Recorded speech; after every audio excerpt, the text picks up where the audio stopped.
ಏನ್ ಹೇಳಿ ಅಂದ್ರೆ ನಿಮ್ಮ ಬಿಸಿನೆಸ್ ಏನಾದ್ರೂ ಡಲ್ ಆಗಿದೆಯೋ ಅಥವಾ ನನ್ನ ಮಗಳ ಜಿಪುಣತನ ಏನಾದ್ರೂ? ಏನಾಯ್ತು? ನಿಮ್ಮಪ್ಪ ಕಷ್ಟ ಇದ್ದಾನೆ. ಯಾಕೆ ಮಾವ, ಏನಾಯ್ತು?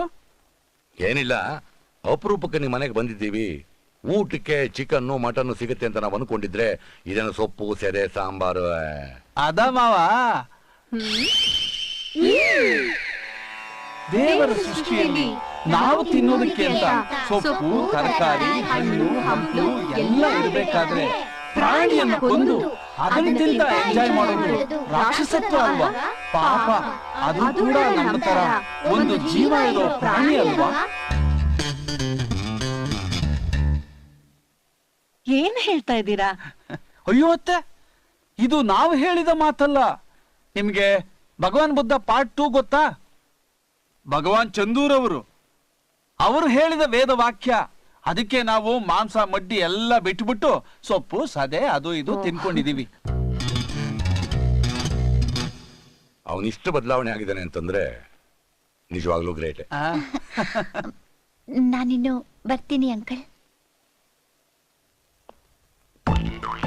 ಅಕ್ಕ, ಏನು ಇಷ್ಟ ಕತ್ಲಲ್ಲಿ ನೀನೊಬ್ಳೆ ಹಾಸ್ಟೆಲಿಗೆ ನಡ್ಕೊಂಡು ಹೋಗ್ತ್ಯಾ?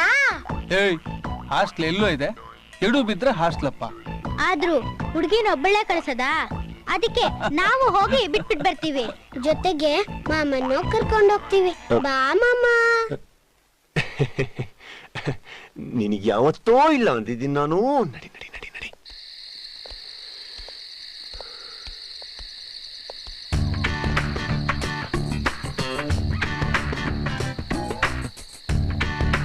ಅಕ್ಕ, ನೀನೇನು ತಿಳ್ಕೊಳಲ್ಲ ಅಂದ್ರೆ ಒಂದ್ ಮಾತ್ ಕೇಳ.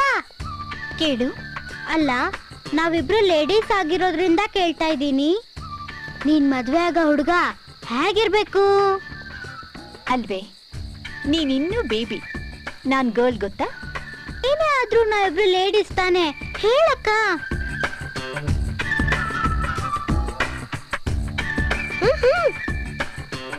ನಾನ್ ಮದ್ವೆ ಆಗವನು ಎತ್ತರವಾಗಿ ಸ್ಮಾರ್ಟ್ ಆಗಿರ್ಬೇಕು. ಆಮೇಲೆ